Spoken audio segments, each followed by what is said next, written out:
Penda Wade, vice-président de la fédération bi fi nekkoon avant, la fédération sortante. Li ñu mën a wax ci problème yi vélo am bëri na Pape Fata Faye moo koy jiite fi ñu toll nii depuis ba mu fi nekkee en 2022 dañu gis ne vélo dafa bëri ay problème yu bëri ñu ngi koy am notamment délivrance su licence yi organisation course yi ak yooyu yëpp dara doxu si wante li ñu mën a wax surtout mooy élection wu 2022 yi ba ñu koy def Pape Fata Faye ak ñi fal 7 personnes juróom-ñaari nit yi nekk ci seen bureau bi tey du kenn ci ñoom ku rempliroon conditions yi tax nga mën a nekk membre du comité directeur. Pour nga nekk membre du comité directeur comme ni ko suñu article 26 su règlement waxee da nga war a nekk à jour de tes cotisations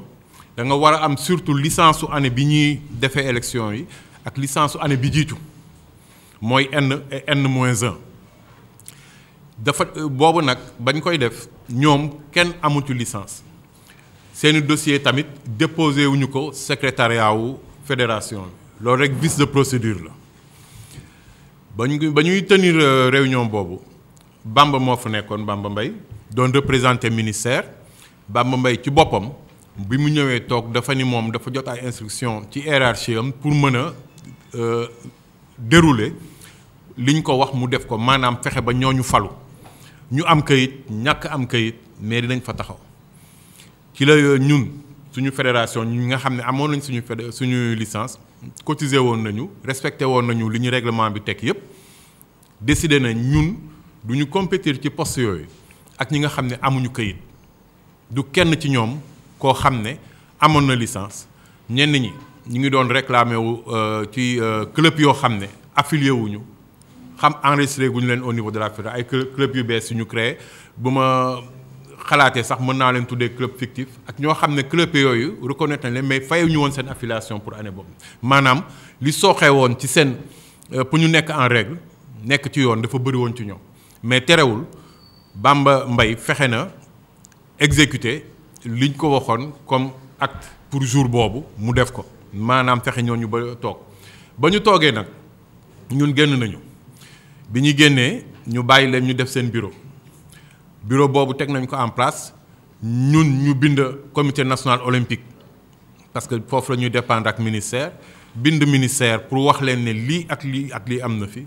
taxul ñu am ci benn réponse toppatoowuñu ci ginnaaw loolu la ñu bind confédération africaine de cyclisme mooy CAC wax leen li mu demee déroulement bi yëpp bind tamit union cycliste internationale muy UCI pour ñu xam li fi am instance yu mag yooyu nga xam ne ñoom ñoo yor vélo ci àdduna nee nañu ñoom ci seeni règlement ñëpp xam nañ ko sax dans le sport lépp luy influence ak pression politique ak diine ak lu mu mënti doon waru ci dugg sportu kese la. toog nañu nag ñu dem ba ci biir ñoom bind nañu ministère bind nañu ñu waroon bind wax ak ñoom ñu ne nag pour bañ a bloquer vélo bi dañu bàyyi ñii ñu fi teg. ñu déroulé ñu bàyyi leen ñun ñu retiré wu ñun feeñatuñu fenn lu dul si suñu procédure suñu réclamation ak plainte yi ñu defoon au niveau du CNOS UCI CAC ak ministère continuer administrativement di suivre suñu ay procédure pour xam fu muy mujjee bi ñu gisee ne réaction amu ci la ñu intenté benn procédure au niveau du tribunal de Dakar. Procédure boobu dox ba finalement le tribunal daal di mettre affaire bi en délibéré bi ñu ko mettre en délibéré gis ne licence yi ñu doon laaj ñun rek ñoo déposé woon ñu rabattre délibéré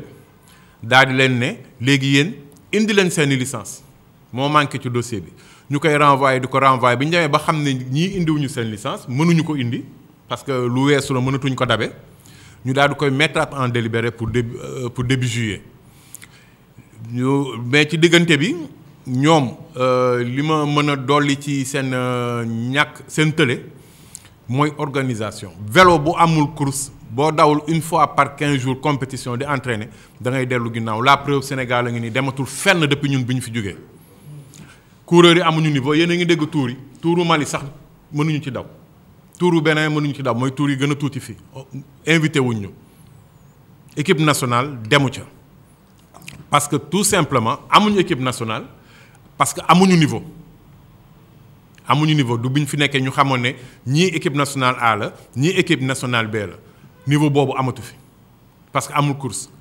ñi fi jug nag di jéem a organiser ay courses ñoom la ñu nekk di bloquer en ce moment parce que président Pape Fata Faye bi nekk président fédération mooy président mooy trésorier mooy secrétaire général lépp gravite autour de sa personne ba fan yi passé rek jàppante na ak trésorier bi par rapport à un montant boo xam ne dafa laaj ñu yónnee ko directement ci compte am directement xaalis boobu mu ngi jóge extérieur di soutien pour fédération bi benn ancien coureur joxe ko. war nañ ko jubbanti kon. ah loolu foofu moom li ñu fay jubbanti boo doon jubbanti tire-bouchon ngay jubbanti lépp dëng bi ñu demee ba ci biir nag loolu feeñ mu indi coow ci seen biir depuis 10 jours ñu ngi nekk ci ŋaayoo di xiiroo en dehors de course boobu mu annulé licence amul. Samedi passé bi coow li bëree nii la génne quelques licences la ñu génne quelques licences distribué ko ci benn course bu amoon Thiès 30 minutes avant départ bi à peu près mais moom course boobu mu ne nañ ko annulé bind préfet ne préfet bu course bi dem parce que ñii amuñu licence Pape Fata Faye fàtte na ni 2022 ak 2021 ñi mu àndaloon pour jël fédération bi kenn amu ci licence kenn mënu ci remplir conditions yooyu bu ñu ko mënoon bu ñu amoon licence yi dinañ ko déposer tribunal kon vidéo woon nañ ko bu yàgg mais amuñu ko fàtte ne aussi que ne au mois de février Tour du Fleuve daw na moom moo ñëw joxe autorisation bi ba pare joxe départu première étape bi à Saint-Louis devant le gouverneur et le préfet te course boobu ñetti nit ñoo fa am licence sur plus de 50 mu accepté ko parce que xëy na amoon na ca intérêt donc fi ñu toll nii ñun lu ñu bëgg mooy nit ñi xam li xew xam lu tax vélo kenn déggatu ko yéen sànq rek am na Diallo mu ne à Thiès fii kan mooy président ligue bi mu ngi fi depuis 4 ans. Michel Thioub ancien président ñoom ñëpp fii lañ jógee Thiès ñoom ñëpp fii lañ nekkoon vélo. autorité bi ñun suñu jugement la ñuy xaar mais dañ avant boobu dinañ wax nit ñi li xew parce que ñoom waxuñu dëgg coureur yi topp yi daw. même ñoom seen biir xamuñu sax fu procédure bi toll ñoom ñi fa nekk seen biir boo am ñoo xam ne tey boo leen woowoon ne leen mais fu ngeen toll xamuñu ko par rapport au tribunal parce que tribunal il faut savoir que ne dafa amoon benn procédure de diffamation bu fa njëkkoon am contre Pape Fata Faye ak benn procédure au civil pour l'annulation des élections mais duñ la ko wax xamuñu fu ñu toll dematuñu fenn kenn invité tuñu suñu coureur amatuñu niveau. ñi fiy jéem tuuti di jéem a indil course pour coureurs yi am niveau sax ñu ngi leen di bloqué di leen indil ay difficultés mais aujourd'hui yéen a ngi fàttaliku Tour du Sénégal fii ñëpp xam Tour du Sénégal Tour du Sénégal dawatul depuis année boobu bi mujj am 2020 la woon ab ci avant Covid bi je pense instant boobu la woon ci lañ ko mujj def Covid bi ñëw bloqué ko lii ñëw. topp ci élection yi nga xam ne kenn xamul ndax élection lañ ko mën a tuddee Tour du Sénégal amatul Tour du Sénégal renommée bi mu amoon en Afrique kan moo ko gën en Afrique noire fii ci suñu zone bi kenn nous dem nañu ba dépasser Tour Burkina daf ñu gën a siiw rek mais en termes de qualité d'organisation d'infrastructure d'hébergement de nourriture et sur l'aspect technique on devançait le Tour du Burkina. li tax mu gën ñu siiw Tour de France moo ko moomoon à un moment donné daal di koy siiwal à travers TV. dañ fi def ay séjours yu xaw a bref le temps de les contacter ñun xam nañ administration gaawul gaaw boobu administration ak justice dañu am seen temps surtout dans nos pays là on a eu à les contacter ba ministre bi fi toog tey bind nañu envoyé nañu saisir nañ leen wax nañ li ñuy waxee mais ñu ngi xaar am yaakaar trop ci moom ndegam jubbanti la ñu wax. dinañ jubbanti ba mu jub. waaw surtout Jeux olympiques sax man li tax bëgguma ci sori dama xam ne duñ ca génne dara pour faire un champion c'est un plan quinquennal fii ak Jeux olympiques ñun ba ñu commencé ba ñu fi nekkee ba saisir UCI on avait négocié avec l'UCI l'octroi de matériel conteneur ou matériel vélo casque tout ce qu'il faut des stages pour les mécaniciens des stages pour les entraîneurs des stages pour les commissaires à travers le monde. Et ils nous avaient l'accordé. Et loolu ñu doon defal dañu ko doon defal pendant 4 ans ba Jeux olympiques yi yegg ba Jeux olympiques yi yegg ba ñu chargé premier conteneur ba war ko envoyé ci la élection yi am ñu daal di arrêté processus bi ñu toogee au bout d'1 an ñu xam ne bàyyi nañ ñii pour ñu dérouler ci la ñu envoyé premier conteneur mais les sages là les coureurs n'en ont pas profité pourtant ñoom ñëpp dañu naroon dem en stage ñu retenir woon pour ñu mën a dem xale yi formation yi ñu waroon def pour les dirigeants pour les entraîneurs pour tout ce qui est autour de l'organisation ñu war a mën a am benn apport ak benn impact sur l'organisation des JOJ sur le cyclisme mais lépp dañ ko arrêté conteneur ba bu mu ñëwee ñu réceptionné ko président bi jël vélo yi denc këram benn yoon la vélo yooyu génn ñu ngi jëm Jeux olympiques de la jeunesse man li may xalaat du médaille du podium participation honorable c'est à discuter pour ñun parce que yeneen dëkk yëpp ñu ngi liggéey dañ lay indil booy yoo xam ne ñoo gën a gaaw Jakarta ñu jël suñu booy yi teg on va être humilié dinañ ci participer certainement xaw ma luy seen programme parce que xaw ma seen dara ci seen jëf jéewuma ci dugg jéemuñu ko xam ñu mais bu boobaa lii ma leen di wax tey di ngeen gis firnde bi je précise que 4 ans yooyu ñu waroon jot suñu matériel boobu c'est perdu chaque année c'était la même chose pendant 4 ans c'est perdu pour le Sénégal. lu yomb la fii li fi nekk ci vélo li fi nekkoon ñoo ko fi defoon Michel Thioub en tant que directeur technique pendant 17 ans jël fédération bi def benn mandat coureurs yi bu ngeen leen wooyee ñu témoigner leen ba ñuy am passeport di tukki seen passeport di fees ñun ñoo fi nekkoon biñ fi ñëwee ba léegi dara et je précise une chose ñëpp dañ naan Michel nekk na président 30 ans Michel directeur technique la woon benn mandat la fi def de présidence te keroog ba mu gagné élection yi jour boobu la démissionné lettre boobu bi mu koy bind sama kanam jox ma le lundi man maa ko déposé ministère mu démissionné du poste de directeur technique et depuis lors amuñu directeur technique am na lu ma fàttoon préciser sànq directeur technique c'est un diplôme que tu fais dans toutes les disciplines waaw c'est un diplôme que tu vas faire Michel l'a fait de sa poche il y a 25 ans en Allemagne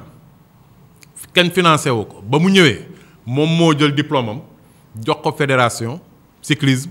ñu jël ko envoyé ko ministère un directeur technique c'est le ministère qui le nomme par arrêté ministériel c'est pas un président de fédération qui le nomme c'est comme ça qu'il est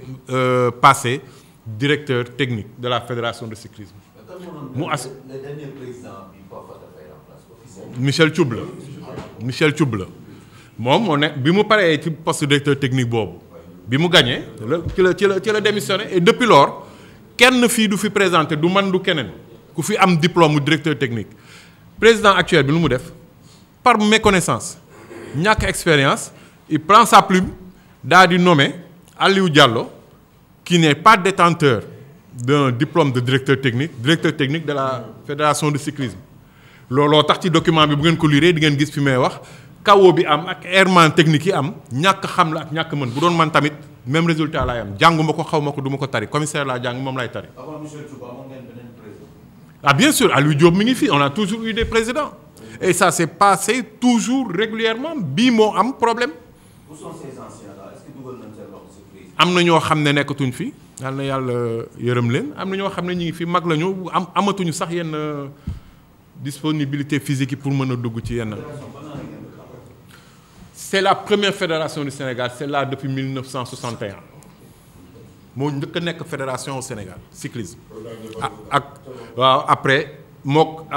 automobile topp ci yeneen fédération yëpp c'est des jeunes. Badou Ndiaye j'ai été trésorier national du bureau sortant de la fédération sortante donc c'est pour apporter des compléments d'information par rapport au conflit que nous sommes en train de vivre. À la suite de l'Assemblée générale 2022, 2 recours ont été introduits. D'abord au niveau du CNOS, ensuite au niveau du ministère des Sports, comme le prévoient les textes. Mais ces recours n'ont jamais connu de suite. C'est après qu'on a fait un recours au niveau de l'UCI. l'UCI nous a envoyé des questionnaires auxquels nous avons répondu. Ils ont envoyé également des questionnaires à Pape Fatafay, qui est l'actuel président élu. Il a répondu. Mais en temps, nous avons saisi la justice. C'est à la suite de ça que l'UCI a pris la décision de dire, étant donné que l'affaire est pendante au niveau de la justice, maintenant, pour ne pas bloquer les activités, et on sait que les procédures judiciaires sont trop longues, on va permettre à Pape Fatafay, l'actuel président, de faire dérouler compétition pour ne pas bloquer, en attendant une éventuelle décision de justice qui viendrait infirmer cela. Et c'est à la suite de ça que nous avons pris acte et on a laissé dérouler. Maintenant, nous attendons du tribunal l'annulation de l'Assemblée générale de 2022 et qui va rendre le certificat administratif délivré par le ministère à la fédération nul et non avenu. Et à la suite de cela, nous allons écouter l'UCI prendre une décision pour la suite à obtenir. Maintenant, l'affaire étant délibérée, si le tribunal délibère et annule l'Assemblée générale de 2022, mais on prendra acte et on va se référer aux décisions de la CAC et de l'UCI.